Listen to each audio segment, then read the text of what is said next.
Hello guys, स्वागत है आपका अपने यूट्यूब चैनल स्टडी विद अमन कुल में। आज हम सैम्पल पेपर क्लास 10th के बच्चों के लिए देखेंगे, जो कि आपका हिंदी का सैम्पल पेपर है। इसे हम सॉल्व करेंगे एंड ये आपका 2022-23 सेशन के बच्चों के लिए है। और ये एकदम आपका जो फर्स्ट टर्म का सिलेबस और सेकेंड टर्म का सिलेबस दोनों के आधार पर है। आपको दोनों ही पढ़ना है, क्योंकि आपका फाइनल टर्म बोर्ड एग्ज़ाम में दोनों ही आएंगे। एंड अभी तक चैनल को सब्सक्राइब नहीं किया तो प्लीज़ चैनल को सब्सक्राइब ज़रूर कर लें। आपका जो पेपर है वो 2 पार्ट में डिवाइड है, खंड का और खंड खा। तो सबसे पहले हम सेक्शन ए करते हैं। इसमें गद्यांश दे रखा है, इसे आपको पढ़ना है, क्वेश्चंस के आंसर करने हैं। तो जब तक हम पढ़ेंगे नहीं तब तक हमें आएगा नहीं, इसलिए हम पढ़ लेते हैं पहले। 2 मिनट से भी ज़्यादा कम लगेगा इसे पढ़ने में। शिक्षा दिशा विहीन युवा पीढ़ी को अपने लक्ष्य का बोध कराती है, परंतु शिक्षा केवल किताबों तक सीमित नहीं रहनी चाहिए, अपितु इसका मूल्य उससे भी ऊपर होना चाहिए। यानी यहाँ तक तो आपको मतलब समझ आ गया है ना कि शिक्षा हमारी किताबों तक सीमित नहीं रहनी चाहिए, इससे ऊपर भी होनी चाहिए। आजकल क्या शिक्षा केवल प्रतिद्वंदिता बढ़ रही है, यानी शिक्षा में क्या बढ़ रहा है, कंपटीशन बढ़ रहा है। आगे बढ़ने के लिए लोग अपने नैतिक सिद्धांत भूलते जा रहे हैं। ऐसी शिक्षा का भी क्या फ़ायदा यदि उसे पाकर भी युवा ऐसी शिक्षा का फ़ायदा ही क्या होगा जब बेकारी की भट्टी में झुलस रहा हो। ना तो वो खुद का भला किया जा पाएगा, ना ही राष्ट्र का। ऐसी स्थिति में क्या करना है, असंतोष हृदय में जड़ें जमाने लगता है, जिससे आत्महत्या के परिणाम देखने को मिलते हैं।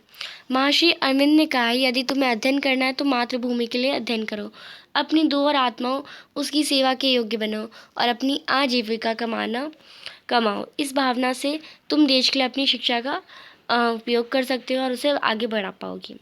आजकल के तो शिक्षा का गलत फ़ायदा उठाया जा रहा है।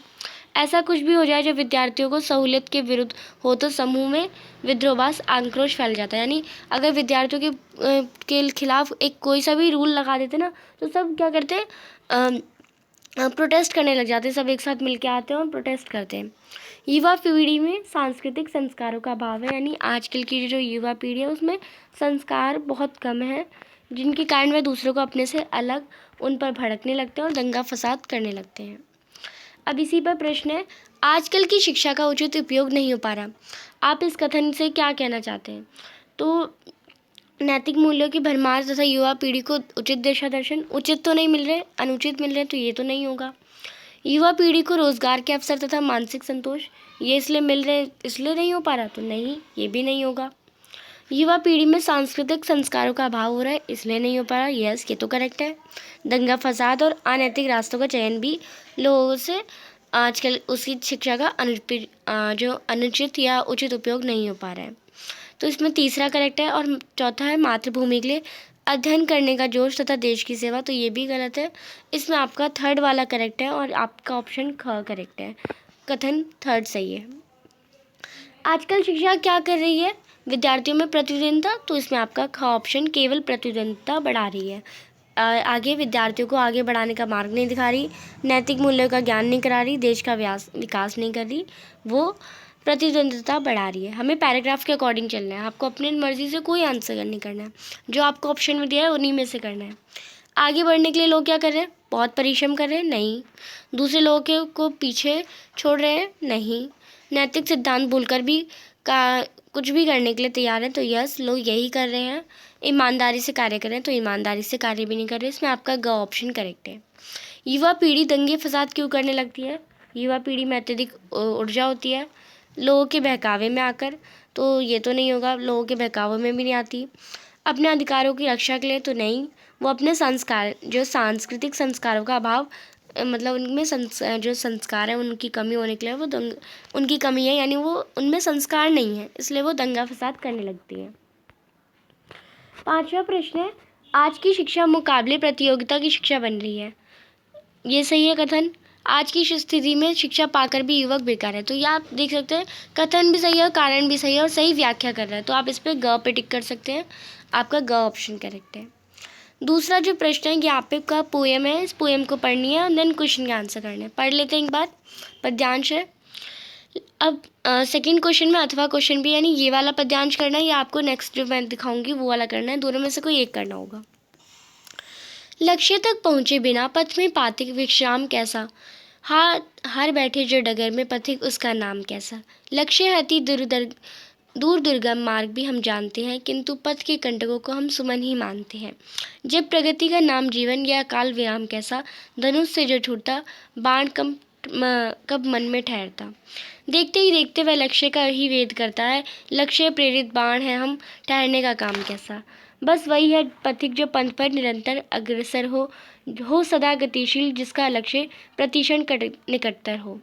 बाल रवि की स्वर्ण किरणें निमिष से भू पर पहुंचाती, कलिमा का नाश करती ज्योति जगमग जगत धरती।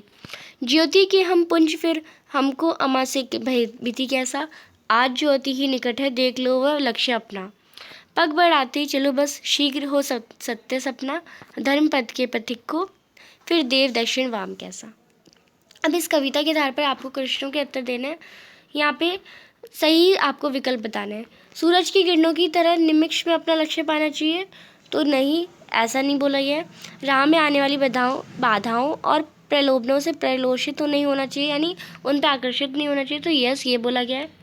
लक्ष्य को पाने के लिए अमावस से न डरकर पूर्णिमा से प्रेरित होना चाहिए, तो ऐसा भी कुछ नहीं बोला है।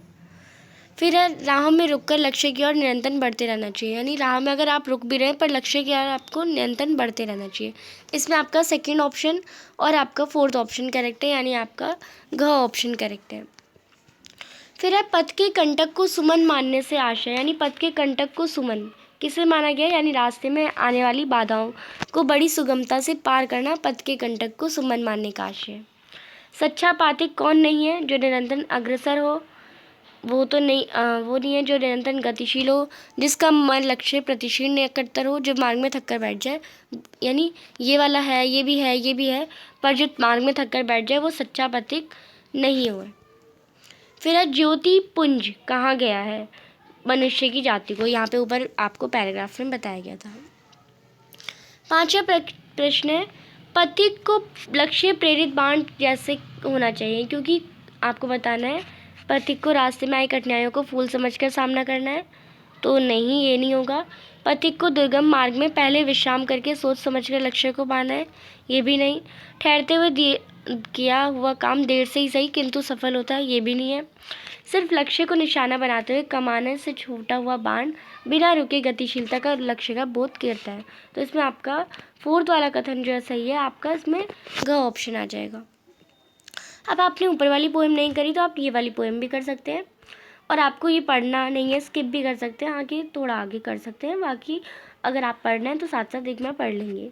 सनसनाती सांझ सोजी वायु का कंटला खनकता, झिंगोरों की खंजड़ी पर झाग सा बिहड़ चनकता, बीच सुनहमी बनीले ताल का फैला अतल जल, थे कभी आए यहाँ पर छोड़ दे मृति दुखी नल, दुख व्याकुल ताल से ले मछलियाँ थी जो परकाई, शाप के कारण जली ही उछल जल में समाई, है तभी से सावली संसार जंगल की किनारी, है तभी से ताल की सब मछलियाँ महसूल काली, हल्की जिसकी नोक से बेजान मिट्टी झूम उठती, सभ्यता का चांद खिलता जंगलों की रात मिटती, रंग मिट्टी का बदलता नीर का सब पाप धुलता, हरे होते पीत उसर स्वस्थ हो जाती मनुष्यता, लाल पत्थर लाल मिट्टी लाल कंकड़ लाल बाजरी, फिर खिलेंगे झाग के वन, फिर उठेगी फाग कजरी। अब इस पर आधार प्रश्न है बंजर ज़मीन के उपजाऊ होने की क्या वजह है, तो बंजर ज़मीन के उपजाऊ होने की वजह जंगलों की रात का मिटना। दूसरा प्रश्न है जान सा बिगड़ चनकता, इसका मतलब क्या है, जान सा बिगड़ चनकता यानी झिंगूर की आवाज़ के मधुर संगीत में वन गूंज रहा है, जान सा बिगड़ चनकता का मतलब है। किस कारण जली हुई मछलियाँ भी वापस जल में समा गई, नल को मिले श्राप के कारण जो जली हुई मछलियाँ वो वापस जल में समा गई। चौथा है इस कविता में किसे लाल रंग का बताया गया है, तो पत्थर और मिट्टी को भी बताया गया और कंकड़ और बजरी को भी बताया गया, तो दोनों को बताया गया, यानी आपका घ ऑप्शन क और ख दोनों सही है। फिर है यहाँ पे कथन और कारण, नल राजा का मछलियों को ताल से निकाल कर पकाना, कारण क्या है, सुनसान जंगल की किनारी सावली बनना।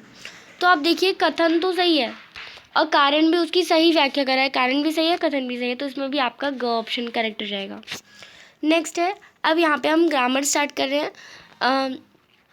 रचना के आधार पर वाक्य भेद है। सबसे पहले वर्षा रुकते ही बादल छट गए, वर्षा रुकते ही बादल छट गए, ये एक आपका सरल वाक्य है, इसको संयुक्त में बदलना है, यानी वर्षा रुकी और बादल छट गए। मैं आपको एक बार पहले ही बता देती हूँ, सरल वाक्य में एक ही सेंटेंस कंप्लीट होता है। संयुक्त वाक्य में हम और से पहचान लेते हैं जब दो वाक्य को और से अथवा से जोड़ा जाता है, यानी योजक चिन्ह से जोड़ा जाता है। और मिश्रित वाक्य में जो पहला वाक्य होता है वो दूसरे वाक्य पर आश्रित होता है। ये प्रधान वाक्य अपने मुख्य वाक्य पर आश्रित होता है, और जो वगैरह लग जाए उसमें, जो और कॉमा लग जाए तो हम उससे पहचान सकते हैं। तो इसमें आपका आ जाएगा वर्षा रुकते ही बादल छट गए। तो ये तो हमारा जैसे ही वर्षा रुकी वैसे ही बादल छट गए, ये तो मिश्रित हो गया, ये तो नहीं होगा। जब वर्षा रुकी तब बादल छट गए, ये भी हमारा मिश्रित है, ये भी नहीं होगा। वर्षा रुकी और बादल छट गए, तो ये करेक्ट है। वर्षा रुकने पर बादल छट गए, ये आपका वाक्य सरल ही हो जाएगा। दूसरा प्रश्न है, परिश्रम करने वाले सदैव सफल होते हैं। आपको बताना है परिश्रम करने वाले सदैव सफल होते हैं। तो ये आपका एक पूरा खुद का सेंटेंस है, एक अकेला, इसमें कोई आक्षेप नहीं है। अगर मिश्रित वाक्य होता है तो जो परिश्रम करता है वही सफल होता है, कुछ इस टाइप का सेंटेंस होता है, तो ये सरल वाक्य आ जाएगा। शिक्षक के सामने छात्र शांत रहते हैं, ये इसका आपको मिश्र वाक्य बनाना है, यानी जब शिक्षक सामने होते हैं तब छात्र शांत रह जाते हैं। तो इसमें आपका ये फर्स्ट वाला ही करेक्ट है। शिक्षक सामने होते हैं और, तो ये तो आपका संयुक्त हो जाएगा। शिक्षक सामने होते और लग गया तो ये भी संयुक्त है। शिक्षक के सामने आते, ये तो सरल वाक्य हो गया, पूरा एक सेंटेंस है। चौथा प्रश्न है, निम्नलिखित वाक्यों में मिश्र वाक्य पहचान कर दिए हुए सबसे सही विकल्प को चुनिए। तो आपको मिश्रित वाक्य बताना है। कैसे कहते हो कि विवान निराश नहीं होगा। तो यहाँ पे आप देखिए कैसे कहते हो, यानी ये एक आपका वाक्य है और इसमें आश्रित वाक्य ये है, तो ये तो मिश्रित वाक्य है, ये तो आपका है क्योंकि की लग गया इसमें। तुमने गलत काम किया इसलिए तुम सज़ा के हकदार हो। तो अब देखिए, तुमने गलत काम किया इसलिए तुम सज़ा के हकदार हो। तुमने गलत काम किया अपने आप में एक सेंटेंस है और ये भी अपने आप में सेंटेंस है, पर ये योजक चिन्ह नहीं है, तो ये आपका सेंटेंस नहीं होगा। नेक्स्ट है, जब रोहन घर पहुंचा तब उसे याद आया कि वह अपनी किताबें घर पर ही भूल जाए। तो रोहन के घर पहुंचने पर उसे याद आया, यानी ये आश्रित वाक्य, ये आपका मिश्रित वाक्य होगा, यानी फर्स्ट है और थर्ड है। नेक्स्ट, जब तक विध्वंस नहीं होता तब तक नव निर्माण नहीं होता। तो यहाँ पे पहला वाक्य भी दूसरे वाक्य पर आश्रित है और यो हमारे वो भी लगे हैं चिन्ह, जब और तब, तो इससे हम पहचान सकते हैं ये मिश्रित वाक्य है।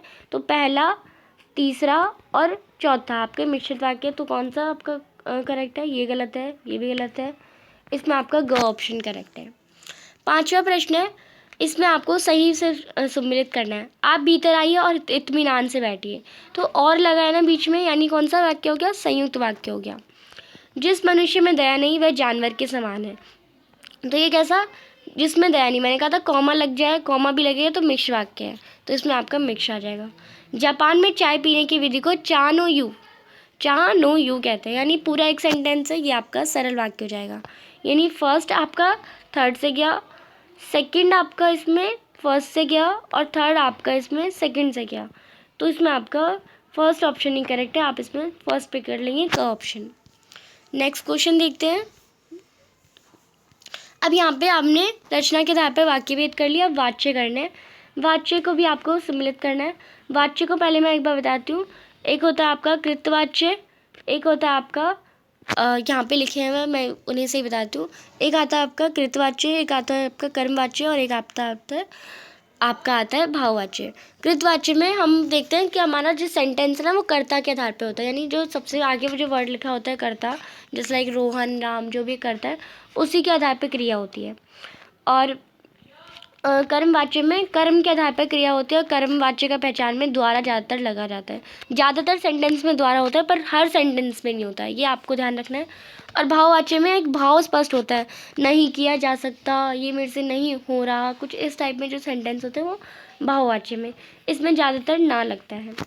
अब हम पहचानते हैं माँ से अब भारी काम नहीं किया जाता, ये कैसा एक भाव स्पष्ट हो रहा है, माँ से अब भारी काम नहीं किया जाता। निशी द्वारा संदेश भेज दिया गया, तो मैंने कहा द्वारा जहाँ पे लग जाए वहाँ पे आप समझ जाइए कर्मवाच्य है। भारत शांति प्रिय देश है, तो भारत के आधार पर ही हमारी क्रिया भी है, तो इसमें आपका कर्तवाच्य आ जाएगा। यानी फर्स्ट का आपका सेकंड है, सेकंड का आपका थर्ड है और थर्ड का आपका फर्स्ट है, यानी आपका जो है वो ग ऑप्शन करेक्ट है, ये गलत है, ग ऑप्शन करेक्ट है। नेक्स्ट है कृष्णा सितार बजाती है, कर्मवाच्य बदल मिलना है तो आप लिख सकते हैं कृष्णा के द्वारा सितार बजाया जाता है, तो इसमें आपका क ऑप्शन आ जाएगा। कृष्णा से सितार बजाता है तो ये तो नहीं होगा। सितार कृष्णा से बजाया जाता है, सेंटेंस ही उल्टा कर दिया। कृष्णा ने सितार बजाया तो ये तो पास्ट में चला गया। नेक्स्ट है सुनीता विलियम्स द्वारा उद्घाटन किया गया कृतवाच्य में बदलिए। सुनीता विलियम्स द्वारा, यहाँ पे कौन सा वाक्य है? कर्मवाच्य है, तो सुनीता विलियम ने उद्घाटन किया, आप ये लिख सकते हैं, तो इसमें आपका ग ऑप्शन आ जाएगा। क नहीं होगा, सुनीता विलियम से उद्घाटन हुआ, ये तो आपका सेंटेंस ही बदल गया। सुनीता विलियम उद्घाटन करती है, ये भी सेंटेंस उल्टा हो गया। सुनीता विलियम ने उद्घाटन किया, ये आपका करेक्ट है। सुनीता विलियम उद्घाटन करेगी, ये तो आपका फ्यूचर में चला गया, तो इसमें आपका ग ऑप्शन करेक्ट है। दर्द के कारण वह चल नहीं सकती, इसमें आपको भाववाच्य में बदलना है, यानी दर्द के कारण उसे चला नहीं जा रहा है, तो कुछ इस टाइप आप लिख सकते हैं, क्योंकि आपको प्रेजेंट में ही बनाने हैं। उसको बहुत दर्द है इसलिए वह चल नहीं, ये तो मिश्रित वाक्य के जैसा हो गया, तो ये तो नहीं हो सकता। वह चल नहीं सकती क्योंकि उसके बहुत दर्द है, ये भी मिश्रित वाक्य जैसा हो गया। दर्द के कारण उसे चला नहीं जा रहा है, तो ये करेक्ट है। दर्द के कारण उसे चला नहीं जाता, तो ये यहाँ पे भाव स्पष्ट नहीं हो रहा है, इसलिए आपका ग ही करेक्ट है, चला नहीं जाता। नेक्स्ट है वह क्या खा रहा है, इसे आपको रचना के आधार पर वाक्य का उचित भेद बताना है। वह क्या खा रहा है, कर्ता के अनुसार क्रिया लग रही है हमारी, तो ये हमारा कृतवाच्य हो जाएगा। वह खा रहा है, जैसे लाइक राम जो है वो खा रहा ही होगा, राम खा रही नहीं होगा, तो वही आपका यहाँ पे बता रखा है। फिर आपका पांचवा प्रश्न पद परिचय बताना है। ये पद परिचय भी मैं आपको अच्छे से सिखा देती हूँ। यहाँ पे सबसे पहले आपको जो भी शब्द दिया जाता है उसको आपको देखना है, उसकी संज्ञा क्या है, उसका विशेषण क्या है। अगर संज्ञा शब्द है तो संज्ञा देखनी होती है, कौन सी संज्ञा व्यक्तिवाचक, भाववाचक, विशेषण होता है तो कौन सा विशेषण, गुणवाचक विशेषण, कौन सा विशेषण लगा होता है, और स्त्रीलिंग है, एक वचन में है, वो सब हम एक बार 2-3 क्वेश्चन करेंगे तो आपको अच्छे से आ जाएगा। लता मंगेशकर सुरीली आवाज़ की नायिका थी, आपको इसका पद परिचय बताना है। तो लता मंगेशकर नाम है, तो ये आपको व्यक्तिवाचक हो जाएगा। भाववाचक का तो नाम कट जाता है, जाति भी कट जाता है। अब ये दोनों बच्चे व्यक्तिवाचक व्यक्तिवाचक, ये स्त्रीलिंग है तो यह स्त्रीलिंग है, इधर भी स्त्रीलिंग लिखा है। एक वचन है क्योंकि लता मंगेशकर एक ही है, ये भी करेक्ट है और ये भी करेक्ट है। अब बचा लता मंगेशकर जो है वो जो है हमारी वो एक ही है, और वो लता मंगेशकर कर्ता और नायिका थी, तो कर्ता के अनुसार ही क्रिया चल रही है। यहाँ पे द्वारा वगैरह तो नहीं लिखा, तो कर्ता कारक ही होगा, कर्म कारक नहीं होगा। तो यहाँ पे कर्म कारक लिखा है वो नहीं होगा, कर्ता कारक होगा, यानी घ ऑप्शन आपका करेक्ट है। आप इस पर घ पे टिक करेंगे। नेक्स्ट है दूसरा, हमारा देश प्रगति के मार्ग पर बढ़ रहा है। बढ़ रहा है, इसको आपको पद परिचय बताना है। बढ़ रहा है यानी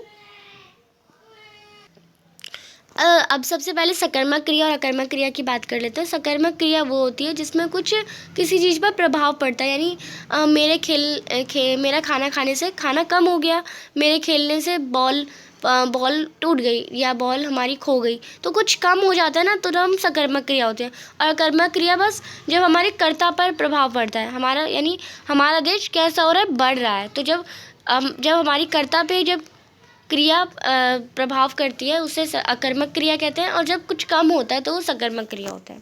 इतना आप समझ गए। तो यहाँ पे कौन सी अकर्मक क्रिया है, तो ये वाला अकर्मक क्रिया और ये वाला अकर्मक क्रिया, दोनों क्वेश्चन सेम है। अब सेकंड वाला देखते हैं, हमारा देश एक ही है या बहुत सारे हैं। ऑफकोर्स एक ही देश है, तो एक वचन, यहाँ पे बहुवचन का कट गया, यहाँ पे आ गया पूरा, यही लिख देंगे, ख ऑप्शन आपका करेक्ट है। फिर यूं ही कोई प्रधानमंत्री को नहीं मिल सकता, पद का परिचय, कोई आपको शब्द दे रखा है, पद का परिचय बताना है। कोई यानी निश्चित नहीं है, तो अनिश्चयवाचक तो नहीं होगा, और यहाँ पे अनिश्चयवाचक अनिश्चयवाचक अनिश्चयवाचक, सर्वनाम सर्वनाम सर्वनाम। अब प्रधानमंत्री क्या है, पुल्लिंग है, तो यस पुल्लिंग, यहाँ पे स्त्रीलिंग वाला यानी ग ऑप्शन भी कट गया, ये पुल्लिंग बचा। अब प्रधानमंत्री को कोई नहीं मिल सकता क्योंकि प्रधानमंत्री एक ही व्यक्ति है, तो एक वचन हो जाएगा। यहाँ बहुवचन लिखा है तो ये वाला ऑप्शन भी कट गया, आपका क ऑप्शन करेक्ट है। नेक्स्ट है, सूरज 10वीं कक्षा में पढ़ता है। सूरज जो है वो 10वीं कक्षा में पढ़ता है। सूरज 10वीं क्या है, 10वीं हमारी विशेषण है, मतलब कक्षा को क्या रिप्रेजेंट, कक्षा को क्या विशेषता है कि वो 10वीं कक्षा है, तो 10वीं हमारा विशेषण है, सारे ऑप्शन विशेषण वाले हैं। दूसरा देखते हैं, अब 10वीं क्या है, एक संख्यावाचक विशेषण है, यानी आपका ये वाला संख्यावाचक, ये वाला भी संख्यावाचक, ग ऑप्शन तो कट गया क्योंकि निश्चयवाचक तो है ही, और ये भी संख्यावाचक। अब इन तीनों में से हमें देखना है आवर्ती सूचक है, आवर्ती सूचक है या कर्म सूचक है। अब आप देखिए ये आवर्ती, यानी ये आवर्ती होता है अगर 10 9 8 7 10 7 8 9 ऐसे चलता तो नहीं होता, आवर्ती सूचक अलग ही हो जाता। क्योंकि ये नंबर वाइज चल रहा है तो ये हमारा कर्म सूचक हो जाएगा। इसमें आपका घ ऑप्शन करेक्ट है। नेक्स्ट लास्ट क्वेश्चन है, नदी को हम कल यही मिलते हैं, नंदू को हम कल यही मिले थे, सॉरी पद परिचय, मिले थे का आपको परिचय बताना है। तो मिले क्या है, क्रिया है, तो क्रिया पे टिक कर लेंगे, यानी क्रिया विशेषण वाले ऑप्शन तो गलत हो गए, यानी ख और ग। अब क्रिया कल हम मिले थे तो कुछ कम हुआ था, नहीं कुछ कम तो नहीं हुआ, हमारा नंदू को मिले थे तो नंदू पर प्रभाव पड़ रहा है, हम मिले किससे थे, नंदू पे, तो सकर्मक क्रिया तो कट गई, आपका बचा अकर्मक क्रिया, क ऑप्शन आपका करेक्ट है।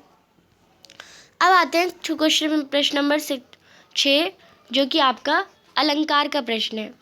सहस किरण जो सूरज दिपई, देखी लीलार सोई छपी जई, यानी किरण की जो सूरज की जो किरण है उसे देख के हमारे ऊपर छप जाएगी, तो ये बहुत बड़ा चढ़ा के नहीं बोला लीलार छप जाएगी, तो ये आपका अतिशयोक्ति रहेगा।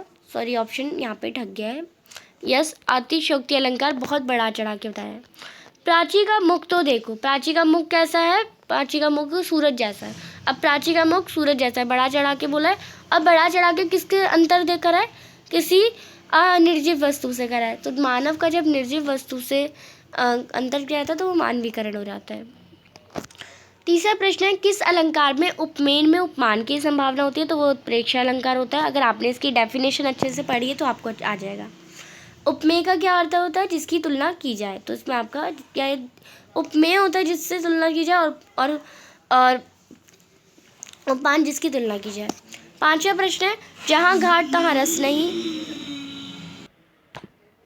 तहाँ रस नहीं ये जानत सब कोई, मैं किस अलंकार का प्रयोग है, मानवीकरण, यहाँ पे मानव से तो कोई तुलना हुई नहीं। यमक में क्या होता है, शब्द की आवर्ती होती है, यहाँ पे शब्द की आवर्ती नहीं हुई है। प्रतीप कोई अलंकार ही नहीं होता, तो बचा क्या आपका श्लेष, तो ये श्लेष अलंकार है। नेक्स्ट है सातवां प्रश्न, आपको इस पैराग्राफ को पढ़ना है और क्वेश्चंस के आंसर करना है। छोटा सा आपके बुक का ही पैराग्राफ है, इसे पढ़ते हैं। बार बार सोचते क्या हुआ उस कौम का जो अपने देश की खातिर घर गृहस्थी जवानी जिंदगी सब कुछ होम देने वालों पर भी हंसती है और अपने लिए बिकने के मौके ढूंढती है। दुखी हो गए 15 दिन बाद फिर उसी कस्बे से गुजरे। कस्बे में घुसने से पहले ही ख्याल आया कि कस्बे का हृदय थाली में सुभाष की प्रतिमा अवश्य ही प्रतिस्थापित होगी, लेकिन सुभाष की आंखों पर चश्मा नहीं होगा क्योंकि मास्टर बनाना भूल गया, कैप्टन मर गया जो लगाता था। सोचा आज वहाँ रुकेंगे नहीं, पान भी नहीं खाएंगे, मूर्ति की तरफ देखेंगे भी नहीं, सीधा निकल जाएंगे। ड्राइवर से कह दिया चौराहे पर रुकना ही है नहीं, आज बहुत काम है, पान आगे कहीं खा लेंगे। अब हालदार साहब दुखी गए थे क्योंकि कैप्टन मर गया था, नहीं वो इसलिए नहीं दुखी थे। सुभाष की प्रतिमा पर आंखों पर चश्मा नहीं होगा, नहीं वो इसलिए भी दुखी नहीं थे। कुछ लोग देश की खातिर अपना सर्वस्व बलिदान कर देने वालों पर वो जो हंस रहा था ना, जो पान वाला था, इसलिए वो दुखी थे, तो इसमें आपका करेक्ट आंसर क्या आ जाएगा। वह बहुत व्यस्त थे तो ये भी इसलिए दुखी नहीं थे। फिर है दूसरा प्रश्न, आगे आप अपने लिए बिकने के मौके ढूंढते हैं, कौन, स्वार्थी और मतलबी लोग, यस देशभक्त लोग नहीं बिकने के लिए मौके ढूंढते, कस्बे में रहने वाले नहीं ढूंढते, देश की खातिर अपने लिए सब कुछ होम देने वाले भी लोग नहीं ढूंढते, कौन ढूंढते हैं, स्वार्थी और मतलबी लोग अपने लिए बिकने के मौके ढूंढते हैं। हालदार साहब कितने दिन बाद फिर कस्बे से गुजरे, तो वो 15 दिन बाद गुजरे, तो इसमें आपका ग ऑप्शन करेक्ट है। नेक्स्ट क्वेश्चन है, हालदार साहब ने क्या सोचा था, हालदार साहब ने क्या सोचा था, मास्टर चश्मा बुलाना भूल गया, कि आज वे मूर्ति की तरफ नहीं देखेंगे, कैप्टन चश्मे वाला मर गया, कि मूर्ति की आंखों पर चश्मा नहीं होगा, तो वो उन्होंने ये सोचा था कि वह आज वे मूर्ति की तरफ नहीं देखेंगे। हृदय स्थली शब्द का क्या अर्थ होगा, चौराहा, हृदय का स्थल, अत्यंत प्रिय, हृदय में रहने वाला, तो हृदय में रहने वाला नहीं है, अत्यंत प्रिय नहीं है, हृदय का स्थल भी नहीं है। हृदय स्थली यानी एक चौराहा, एक टाइप का जहाँ पे इधर से भी गाड़ियाँ आ रही, इधर से भी गाड़ियाँ आ रही, इधर से भी गाड़ियाँ आ रही, इधर से भी गाड़ियाँ आ रही, तो वो चौराहा कहलाते हैं, हृदय स्थली। आठवां प्रश्न है, अस को गद्यांश के आधार पर जो आपने गद्य जो पढ़े हैं उन्हीं में चैप्टर में से 2 क्वेश्चन दे रखे हैं। भगत की पतोहू, अपने भाई के साथ जाने को तैयार क्यों नहीं थी? क्योंकि उसे भारतीय संस्कृति और परंपराओं का ज्ञान था। तो यस, उसे पता था कि अपने पति के मर जाने के बाद उसे अपने जो सास ससुर हैं उनकी सेवा करनी है। वह अपने ससुर के प्रति अपार श्रद्धा आत्मश्रद्धा रखती थी। तो यस, ये भी सही है। वह अपने ससुर की सेवा को ही अपना धर्म समझती थी। तो ये भी सही है। तीनों ही करेक्ट है, यानी उपयुक्त सभी कारण सही है। मानव जीवन पर कबीर पंथ का क्या प्रभाव पड़ा? तो मानव जीवन पर जो कबीर पंथ है वो सांस्कारिक आकर्षणों से दूर रहने की प्रेरणा देते हैं। जो सांस्कारिक नहीं, संसारिक, यानी संसार में जो भी अट्रैक्शन होती है ना, ये यहाँ पे थोड़े लव वाली की बात हो रही है, जिसमें जो अट्रैक्शन होती है उससे दूर रहने की प्रेरणा दे रही है कबीर पंथ में। तो इसमें आपका क ऑप्शन ही करेक्ट है। बाकी ऑप्शन क्यों नहीं करेक्ट होंगे? क्योंकि कबीर पंथ किस चीज़ का, छल कपट का तो नहीं देंगे, वो मोह माया का भी नहीं देंगे, वो स्वार्थ और लालच का भी नहीं देंगे। वो किसकी प्रेरणा देते हैं? इसकी देते हैं। 9वां प्रश्न आपको दे रखा है पद्यांश को पढ़ना और उत्तर देने हैं। तो ये भी आपके राम लक्ष्मण परशुराम संवाद से दिया गया है। नाथ समुदनु भंज निहारा होय के एक दास तुम्हारा, ऐसे का किन मोही सुनी रिसाई बोली मुनि कोही, सेवको सोजो करे सेवकाई अरि करी कर लड़ाई, सुनो राम जेहि शिव धनु तोरा, सहस बाहु सम सो रिपु मोरा, सो बिलगाओ बिहाई समाचा, नाते मारे जेंज सब राजा, सुनि मुनि वचन लखन मुस्काने, बोले परम सुधरी अवमाने, बहु धनोही तोहि लरिकाई, कबू न असी किनी गोसाई, यही धनु पर ममता के ही हेतु, सुनी रिसाई सब भृगल केतु, रे निप्रबालक काल बस बोलत तो ही ना संभार, धनु ही सम त्रिपुधारी ने विदित कर सकल संसार। तो इसे आपने पढ़ा। अब इसके आधार पर आपको प्रश्नों के उत्तर देने थे। धनुष के टूट जाने पर श्री राम ने परशुराम से क्या कहा? कि इस धनुष को तोड़ने वाले आपका ही कोई दास होगा, ये कहा था। श्री राम के वचनों से परिचय मिलता है कि वह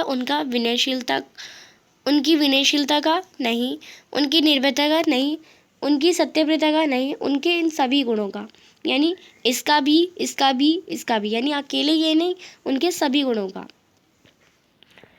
सेवकु सोजो सेव करे सेवकाई, ये पंक्ति किसके द्वारा कही गई है?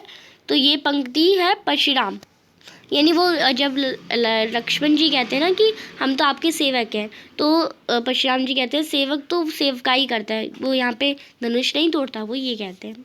परशुराम के अनुसार लक्ष्मण वश में है किसके? श्री राम के नहीं, मृत्यु के, विश्वामित्र के, शिव जी के। तो इन तीनों के वश में नहीं, मृत्यु के वश में, यानी वो इतने कठोर वचन बोल रहे थे कि वो मृत्यु के वश में है, वो ये कहना चाहते हैं। यहाँ पे जो प्रयुक्त त्रिपुरारी, इसका वर्ड का क्या हो जाएगा?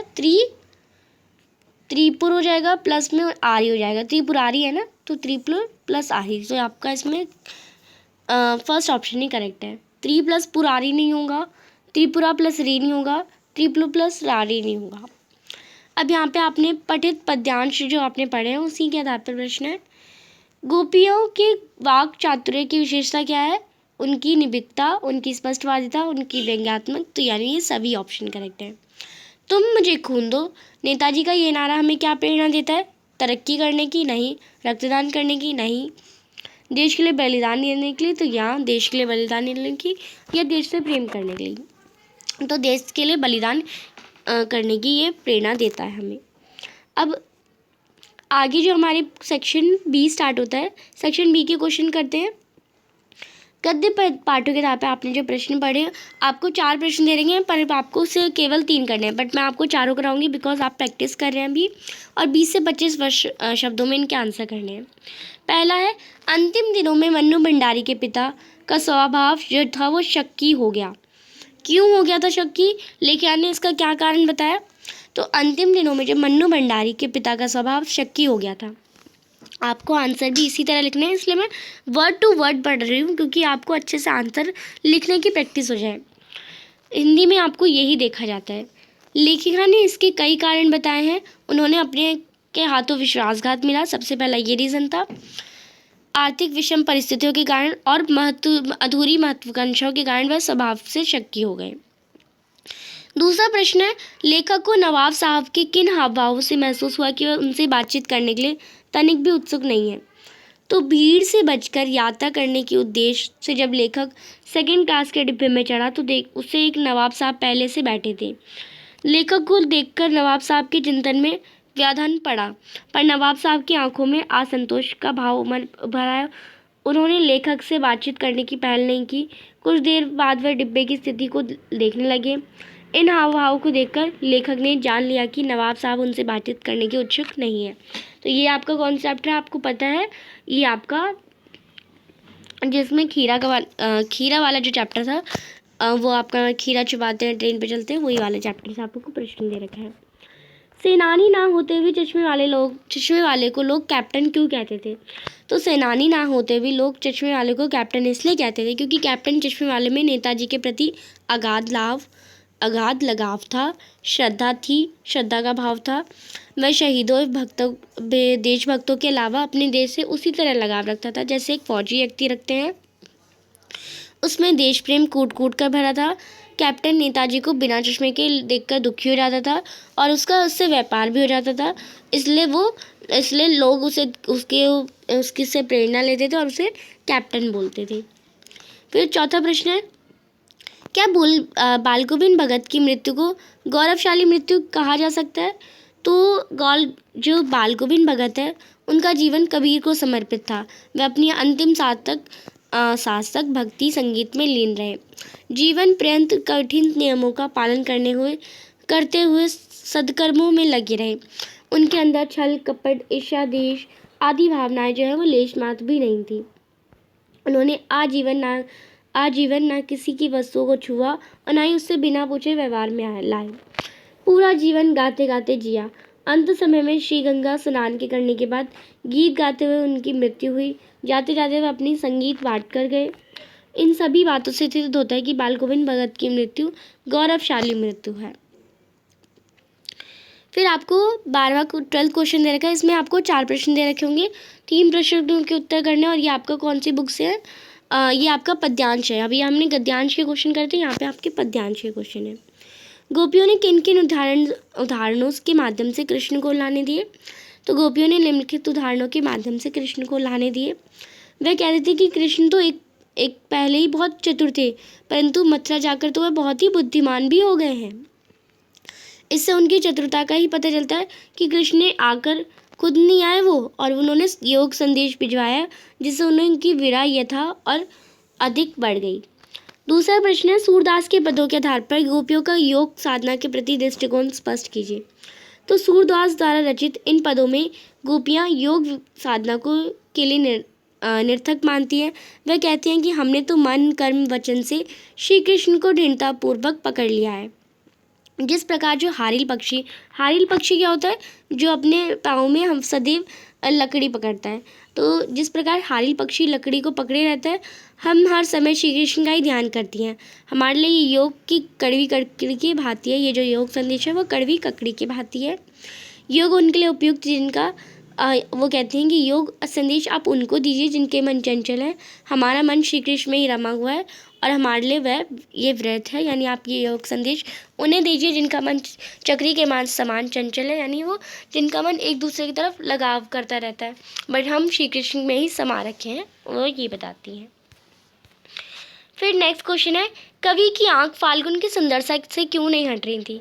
तो हट नहीं रही कविता के में जो कवि है वो प्रकृति की सौंदर्य से सब जगह व्याप्त है। कोई भी स्थान प्राकृतिक सौंदर्य से अछूता नहीं है। को सुंदरता फूट रही है, फसल की जो सुंदरता फूट रही है। पेड़ हरे लाल पत्तों से लदे हुए हैं, सुगंधित पवन चल रही है, रंग बिरंगे फूल खिल रहे हैं, पंछी फड़फड़ा रहे हैं, चारों तरफ सौंदर्य राशि बिखरी हुई है। ये दृश्य इतना मोहक है कि कवि की आँख हट ही नहीं रही है। यानी फाल्गुन माह की सुंदरता क्यों नहीं हट रही थी उनकी आँख, ये हमने बता दिया। अब आपका संगतकार पोएम से एक क्वेश्चन है, संगतकार की आवाज़ एक हिचक सी क्यों प्रतीत होती है? हिचक सी इसलिए होती है क्योंकि वो अपने जो मुख्य गायक है उनका स्वर से अच्छा गाना नहीं चाहते, क्योंकि इसमें उनके मुख्य गायक की एक तरह से बेइज्जती होती है। तो उसका एकदम करेक्ट आंसर देखते हैं हम। संगतकार अपने पूर्ण स्वर में नहीं गाता है क्योंकि वह नहीं चाहता कि मुख्य गायक से उसका स्वर तेज हो जाए। संगतकार सोचता है कि अगर उसका स्वर तेज हो गया तो मुख्य गायक का स्वर एक प्रभावशील हो सकता है, यानी कम हो जाएगा। ये मुख्य गायक के प्रति श्रद्धा रखते हैं और परिणाम स्वरूप संगीतकार की आवाज़ में हचक सा प्रतीत होता है, यानी उनकी आवाज़ कम होती है। नेक्स्ट क्वेश्चन है क्वेश्चन नंबर 13। आपको जो 3 प्रश्न दे रखे हैं उनमें से कोई केवल 2 प्रश्न करने हैं, और ये कौन सी बुक से हैं आपके? कृतिका वाली बुक से। माता का अंचल, आंचल नहीं होता, माता का अंचल होता है। पाठ में बच्चों की जो दुनिया रची गई है वह आपके बचपन की दुनिया से किस प्रकार भिन्न है, आपको बताना है। ये होता है हर बच्चे की समझ और भावना, यानी आप इसके बारे में अपने आप बारे में, मतलब आपकी दुनिया कैसी है, आप कुछ भी लिखेंगे ना इस क्वेश्चन में कि हमारी दुनिया में अब गेम्स वगैरह हैं, पबजी है, फ्री फायर है, ये सब गेम्स हैं, तो ये भी आपके रीज़न करेक्ट होंगे। तो आपको अपने आप से बनाना, ये नहीं कि आपको बुक का ही आंसर छापना है, ऐसा नहीं करना है। तो आप लिखेंगे पाठ के आधार पर भोलानाथ और उसके साथियों ने टूटे घड़ों, तिनकों, दिया सलाइयों और दातनों आदि से अपने बचपन की दुनिया रची है, लेकिन वह दुनिया अपने बचपन की दुनिया से बिल्कुल भिन्न थी। हमारे समय में आधुनिकता का दौर है, इसलिए हमारे पास सुंदर और बैटरी से चलने वाले खिलौने हैं, मनोरंजन के लिए टीवी, कंप्यूटर, फिल्में हैं तथा कथित सुख सुविधाएं में जुटाने में माता पिता का स्नेह भी है। दूसरा प्रश्न है, एक संवेदनशील युवा नागरिक की हैसियत से विज्ञान का दुरुपयोग रोकने में आपकी क्या भूमिका है? यानी अगर हम विज्ञान का दुरुपयोग जानलेवा है, अगर हम इसका दुरुपयोग करेंगे, अगर सही से उपयोग नहीं करेंगे तो ये हमारे लिए जानलेवा है। एक संवेदनशील नागरिक होने के नाते मेरा कर्तव्य है कि मैं समाज को इसकी हानियों के प्रति जागरूक करूं। इसके लिए हम निबंध प्रतियोगिता, नुक्कड़ नाटक, वाद विवाद प्रतियोगिता, चौपालों के माध्यम से बनकर लोगों को, किसानों को जागरूक कर सकते हैं। इसके लिए पॉलीथीन का प्रयोग व निर्माण बंद करने के लिए सरकार से उचित प्रभावी कदम उठाने के लिए पत्र व्यवहार कर सकते हैं। किसान की रासायनिक खादों एवं कीटनाशकों से प्रयोग होने वाली हानियां बताकर हम उन्हें भी इसका प्रयोग ना करने के लिए आग्रह कर सकते हैं। तीसरा प्रश्न और आखिरी प्रश्न है इस क्वेश्चन का, कितना कम लेकर ये समाज को कितना अधिक वापस लौटा देती है? साना साना हाथ जोड़ी के आधार पर आप स्पष्ट करिए कि आम जनता की इससे क्या भूमिका है। तो लेखिका जो है वो हमारा ध्यान इस ओर आकर्षित करना चाह रही है कि किसी भी देश की आर्थिक प्रगति आम जनता को कर्मठता पर निर्भर करती है।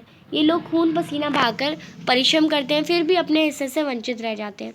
सफ़ेद पोश लोग तो केवल दिखावटी हैं, आर्थिक विकास उन्हें नहीं, आम जनता के कंधों पर होता है। मेहनत लोग ही देश को आगे बढ़ाते हैं, और उनका रूप चाहे कोई भी हो, चाहे वो गरीब हो अमीर हो। फिर है 14 क्वेश्चन, आपको 3 विषयों पर 3 विषय दे रखे हैं, आपको केवल एक विषय पर 120 शब्दों में अनुच्छेद लिखना है। मैं आपको तीनों ही अच्छे से पढ़ाऊंगी जिससे आपकी प्रैक्टिस हो जाएगी।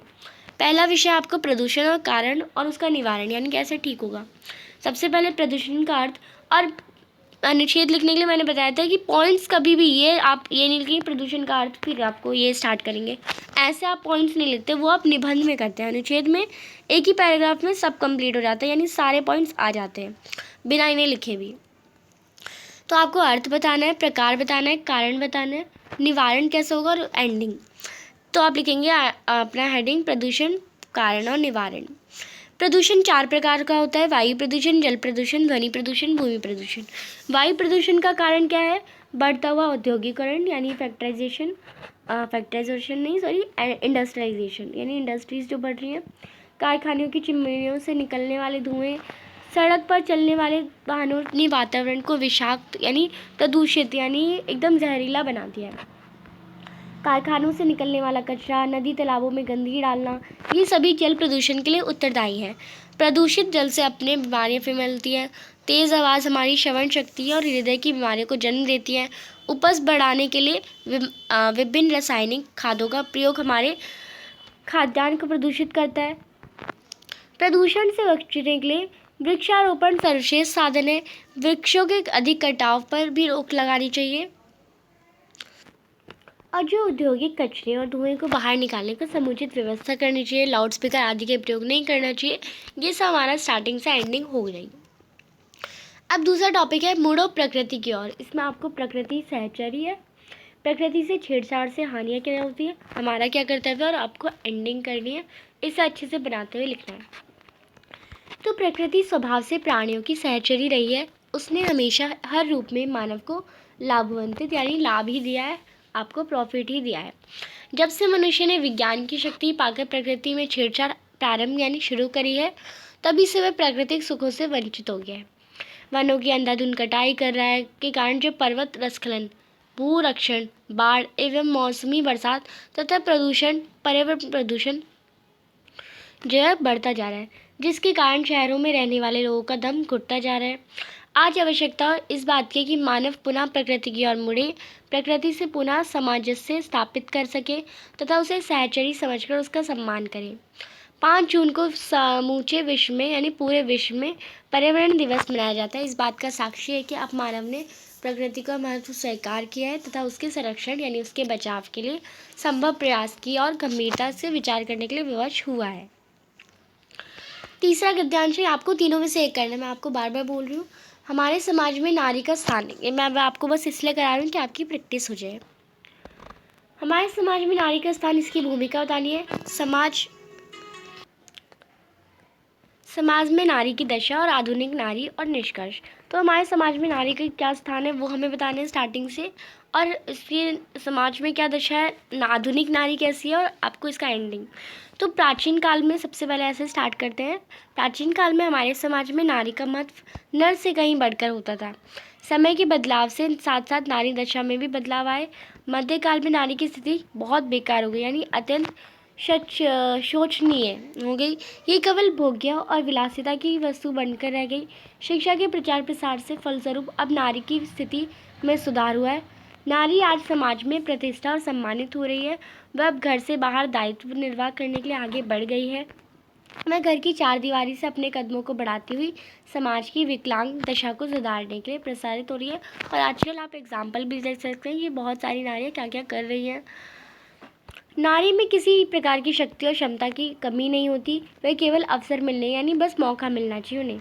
नारी के इस रूप में समाज में प्रतिष्ठा और स्वीकार्यता होती है। मिलनी भी शुरू हो गई, यानी अगर आप कुछ अच्छा कर रहे हैं तो ऑफकोर्स आपको समाज भी अडॉप्ट कर लेगा कि हाँ, इसने मेरे देश का नाम रोशन करा, हमारे समाज का नाम रोशन करा, मेरे घर का नाम रोशन करा। तो इस प्रकार नारी का स्थान हमारे समाज में आज समृद्ध, समादृत और प्रतिष्ठित है। फिर 15वां प्रश्न है आपका, आप रोहित आर्या या रोहिणी शर्मा है। मुकुल आपका मित्र है। आपको क्या करना है, खेलकूद प्रतियोगिता में स्वर्ण पदक प्राप्त कर आपको विद्यालय का नाम रोशन किया है। आपको बधाई पत्र लिखना है 100 शब्दों में। आपको मुकुल को लिखना है। अब यहाँ पे तो ये जो हमारा पत्र है ये अनौपचारिक है, दूसरा आपका औपचारिक है। तो सबसे पहले अनौपचारिक कर लेते हैं, फिर आप औपचारिक करेंगे। तो आप इस टाइप लिखेंगे, सबसे पहले एड्रेस, डेट, और फिर किसको लिख रहे हैं, मुकुल को लिख रहे हैं, तो प्रिय मुकुल और सास ने नमस्कार। कल के समाचार पत्र में तुम्हारी शानदार सफलता के यानी वो उसने फुटबॉल कंपटीशन जीता है ना, तो उसके बारे में लिखना है हमें। विषय में पढ़कर अतीव प्रसन्न हुए, यानी तो हम आपकी सबसे पहले ये तो बधाई तो देंगे ना। तुमने राष्ट्रीय स्तर पर खेलकूद प्रतियोगिता में स्वर्ण पदक प्राप्त करने न केवल अपने माता पिता की बल्कि विद्यालय का भी गौरवान्वित किया, यानी प्राउड फील कराया। मुझे भी ज्ञात हुआ कि तुम्हारी इस उपलब्धि में तुम्हें विद्यालय के वार्षिक समूह यानी जो एनुअल फंक्शन होता है उसके राज्य में खेलकूद मंत्री द्वारा सम्मानित किया जाएगा। निसंदेह, यानी जैसा कि मतलब होता है ना कि ये इसमें तो कोई शक ही नहीं है, तुम इस सम्मान के अधिकारी हो। कठिन परिश्रम एवं निरंतर अभ्यास द्वारा तुमने अपना लक्ष्य पा ही लिया। मेरे पिताजी तुम्हें आशीर्वाद भेज रहे हैं, यानी मेरे पिताजी भी तुम्हारी तारीफ कर रहे हैं, आशीर्वाद दे रहे हैं। ईश्वर से प्रार्थना है कि तुम उत्तरोत्तर प्रगति के पथ पर अग्रसर हो। मेरी ओर से अपने माता पिता को बधाई देना। तुम्हारी इस शानदार जीत की मिठाई खाने जल्दी ही आऊँगा या शीघ्र मिलूँगा। तुम्हारा मित्र कौन है, रोहित आर्या। अगर आप लड़की हैं तो आप अपना लड़की का नाम लिखेंगे, रोहिणी आर्या। अब आपने ये वाला नहीं करा, अगर आपने ये वाला नहीं करा तो आप औपचारिक भी कर सकते हैं। आप जवाहरपुर की निवासी या छात्र या छात्रा है। आपके क्षेत्र में बिजली संकट यानी जो बिजली की प्रॉब्लम है वो बढ़ गई है। और परीक्षाएं भी निकट है, यानी परीक्षा भी आ गई है। आपके नगर में जो विद्युत अधिकारी है उसको बुलाते हुए अवगत कराते हुए आपको लगभग 100 शब्दों में पत्र लिखना है। तो ये वाला तो और ईजी रहेगा। सबसे पहले आप अपना नाम और अपना एड्रेस लिखेंगे, डेट लिखेंगे, और सेवा में किसको लिख रहे हैं, विद्युत अधिकारी यानी बिजली अधिकारी को लिख रहे हैं। और बिजली अधिकारी कहाँ के हैं, कानपुर के, उत्तर प्रदेश के। फिर आप उनको सैल्यूलेशन महोदय, इस पत्र के माध्यम से मैं आपका ध्यान कहाँ पे आकर्षित करना चाहता हूँ? विद्युत संकट की ओर, यानी यहाँ पे जो बिजली की प्रॉब्लम हो रही है वहाँ पे आकर्षित करना चाहता हूँ। गत 2 माह यानी 2 महीने से इस नगर की विद्युत आपूर्ति में अत्यधिक कटौती की जा रही है।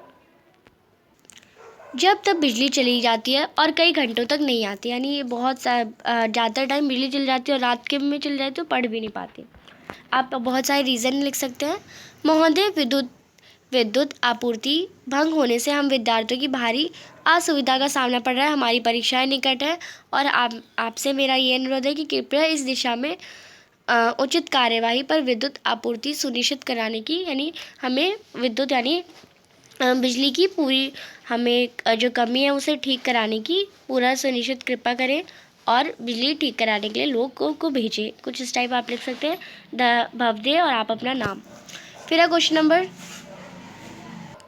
तो 16 क्वेश्चन है, आप महेश या मनीषा हैं। आपके अपने पत्रकारिता के क्षेत्र में अपना अध्ययन पूरा कर लिया है। आपको किसी प्रसिद्ध अखबार में पत्रकार पत्र भेजना है और अपना स्वयंवृत्त बनाना है। तो स्वयंवृत्त बनाना तो बहुत ईजी होता है। अगर आपने स्वयंवृत्त नहीं बनाना तो आपको ईमेल बनाना है। तो सबसे पहले हम स्वयंवृत्त का क्वेश्चन कर लेते हैं। सेवा में संपादक, क्योंकि आप संपादक पत्रकार पद के लिए ही करें, यानी आप पत्रकार पद क्या होता है, जो हम जो पत्रकार पत्र जो आपके जो न्यूज़पेपर होते हैं उसमें एक पद होता है, वही आपका पत्रकार पद होता है। किसको लिख रहे हैं? संपादक को। और कौन से, अगर आप कोई भी लिख सकते हैं, दिल्ली टाइम्स, अमर उजाला और नव भारत टाइम्स, कुछ भी लिख सकते हैं जो भी आपको न्यूज़पेपर का नाम पता है। जगह का नाम पानीपत लिख दिया, दिल्ली लिख सकते हैं।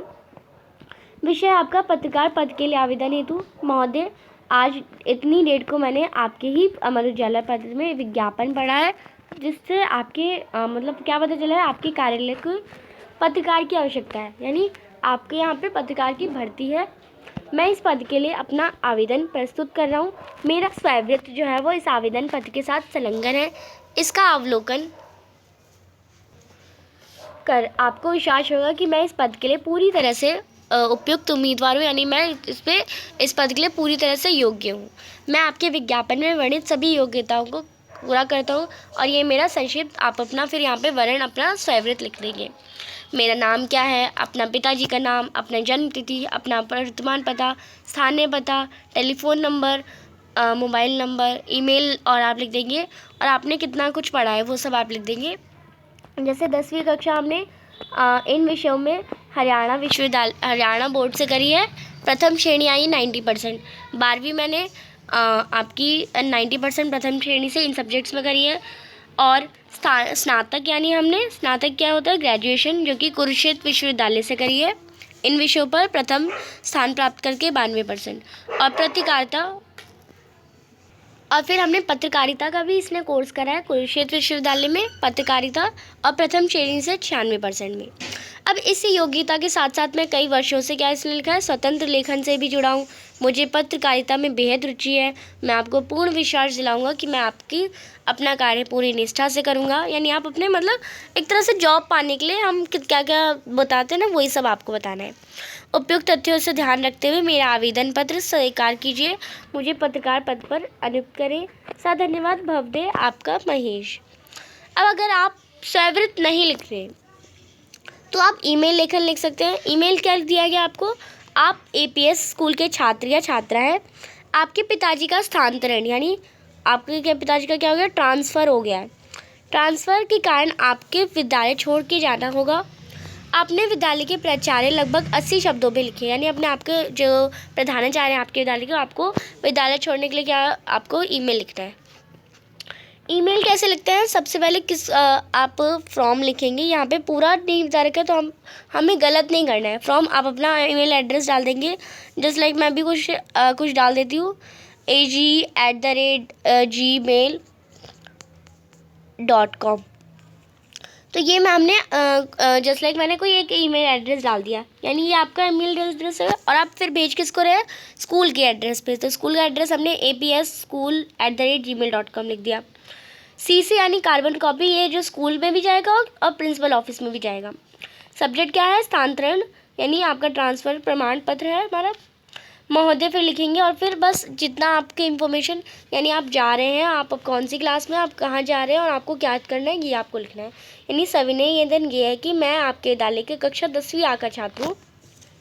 मेरे पिताजी का स्थानांतरण यानी ये ट्रांसफ़र आगरा में हो गया है। हमारा समस्त परिवार अब आगरा जा रहा है।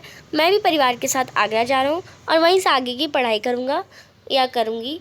मुझे वहाँ नए विद्यालय में प्रवेश करने के लिए इस विद्यालय से ट्रांसफ़र प्रमाण पत्र यानी जो ट्रांसफ़र सर्टिफिकेट होता है ना, वो चाहिए। अतः आपसे अनुरोध है कि आप मुझे स्थानांतरण प्रमाण पत्र और चरित्र प्रमाण पत्र शीतर्षिक यानी मेरा कैसा कैरेक्टर है, जो कैरेक्टर सर्टिफिकेट होता है और एक ट्रांसफ़र सर्टिफिकेट होता है, टीसी और सीसी होता है, वो हमें चाहिए। यानी आप मुझे देने की, जारी करने की कृपा करें। आपका धन्यवाद लिखेंगे। आपका आज्ञाकारी छात्र आबासा और कक्षा कौन सी, 10वीं आ। अब यहाँ पे नेक्स्ट क्वेश्चन जो कि आपका लास्ट क्वेश्चन है। इस लास्ट क्वेश्चन में आपको दे रखा है विद्यालय में वार्षिक खेल दिवस मनाया गया है। आपको पुराने विद्यार्थियों और अभिभावकों को एक बुलाना है, विज्ञापन तैयार कीजिए। विज्ञापन नहीं करेंगे तो आप आयुषी आपको दादाजी के पुण्य तिथि के लिए संबंधित 60 शब्दों में संदेश लिखना है। सबसे पहले हम विज्ञापन करते हैं। खेल दिवस है, वार्षिक खेल दिवस है और विद्यार्थियों और अभिभावकों को बुलाना है। तो आमंत्रण पढ़ते हैं ना, तो आमंत्रण 60 शब्दों में लिखना होता है, तो थोड़ा ज़्यादा लिखेंगे। वार्षिक खेल दिवस है, हमारे स्कूल में हो रहा है नई दिल्ली में। समस्त पुराने विद्यार्थी और अभिभावक यानी जो पहले के छात्र और अभिभावक हैं वो सब आमंत्रित हैं। डेट आप लिख देंगे, समय लिख देंगे और स्थान विद्यालय का प्रांगण यानी विद्यालय का जो खेल का मैदान है। कृपया पधार कर वर्तमान विद्यालयों का उत्साहवर्धन करें, यानी जो अभी के विद्यार्थी हैं उनका उत्साह बढ़ाएं और खेलकूद बनाते हैं। निश्चय का आरोग्य, क्योंकि खेल दिवस के लिए ना शक्ति संचार करके बनाते शरीर को सुयोग्य।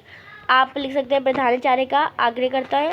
और ये आपको एक बॉक्स के अंदर बनाना है और थोड़ा अट्रैक्टिव बनाना है। जैसे लाइक आप इसे बादल से कर सकते हैं, इसे आप जैसे बनाया ना ऐसे ही आपको ड्रॉ करना। और कोई ड्राइंग भी बना सकते हैं। खेल दिवस है तो एक बैट बना दिया, एक बॉल बना दिया, एक बैडमिंटन बना दिया, तो खेल दिवस जैसे खेल भी बना देने, तो ये आपका और अट्रैक्टिव हो जाता है। अथवा अगर आपको विज्ञापन नहीं बनाना तो आप बना सकते हैं यहाँ पे संदेश लिख सकते हैं। दादाजी की पुण्य तिथि के लिए आपको 60 शब्दों में लिखना है।